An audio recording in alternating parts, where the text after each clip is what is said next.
Ready Halim mix দিয়ে খুব কম সময়ে কিভাবে টেস্ট এবং মজাদার করে গরুর মাংস, মুরগির মাংস এবং খাসির মাংস দিয়ে রান্না করা যায়, A to Z আপনাদেরকে আজকে শেয়ার করব এই রেসিপিতে। এই হালিমটা ঘরোয়া পদ্ধতিতে একবার রান্না করার পর এত বেশি টেস্ট হয়, যার কারণে বারবার রান্না করে খেতে বাধ্য হবেন আপনি। কথা না বাড়িয়ে চলুন চলে যাই মূল রেসিপিটিতে। আর হ্যাঁ, ভিডিওটি শুরু করার আগে বলে দেই, ভিডিওটি একটি লাইক দিয়ে শেয়ার করে রাখুন।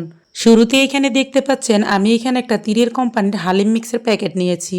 আর আপনারা চাইলে কিন্তু যে কোনো ব্র্যান্ডের এই প্যাকেটগুলো নিয়ে নিতে পারেন। এখানে একটা প্যাকেটের ভিতরে কিন্তু দুইটা প্যাকেট থাকে। একটা থাকে মশলা, আরেকটা থাকে হালিম মিক্স।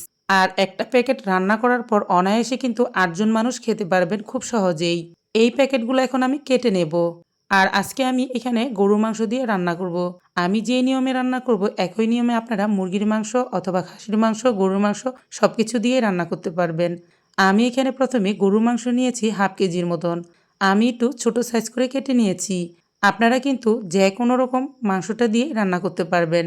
আমি এই মাংসটা একটু তেল চবড়ি হাড় আর এখানে পর্দা জাতীয় মাংসটা নিয়েছি, যেটা হালিমে রান্না করার পর খেতে বেশ ভালো লাগে।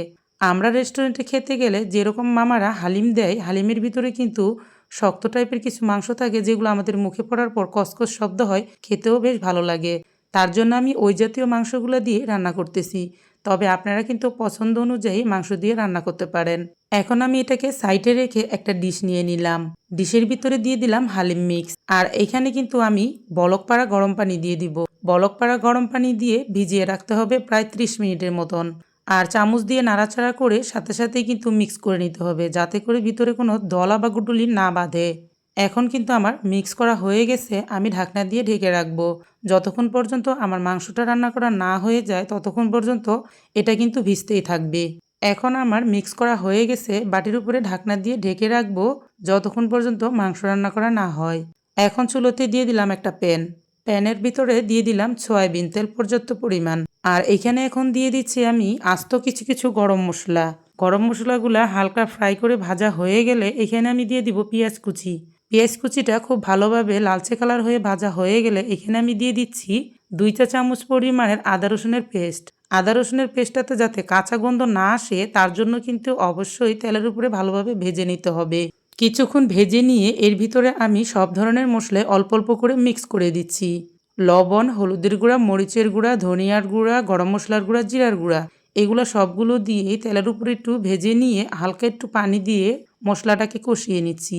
এর ভিতরে যে হালিম মিক্স মশলাটা ছিল সেটাও দিয়ে দিচ্ছি বেশি অর্ধেক। এখন আবারও একটু কষিয়ে নিয়ে তারপরে মাংসটা আমি এখানে কষাই নিচ্ছি। মাংসটা ভালোভাবে সিদ্ধ হওয়ার জন্য আবারও পানি দিয়ে ভালো করে কষিয়ে নিচ্ছি। ভালোভাবে সিদ্ধ এবং কষানো হয়ে গেলে এখানে আমি আগে থেকে যে হালিম মিক্সটা ভিজিয়ে রাখছিলাম সেটাই এখন অ্যাড করে দেব। হালিম মিক্সটা দেওয়ার পর যদি এখানে মনে হয় আরও পানির প্রয়োজন আছে, তাহলে কিন্তু এখানে গরম পানি দিয়ে নাড়াচাড়া করে আরও 10 মিনিটের জন্য আমি রান্না করে নিচ্ছি। এদিকে এটা রান্না হতে থাকুক আর আমি এদিকে পেঁয়াজ বেরেস্তাটা করে নিচ্ছি।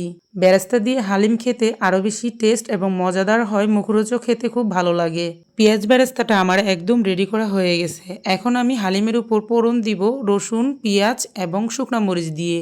ফোড়ন দেওয়ার আগে আমার এখানে যে হালিম মিক্সের মশলাটা রেখে দিয়েছিলাম সেটাই এখন হালিমের উপরে আরেকটু দিয়ে নাড়াচাড়া করে নিচ্ছি।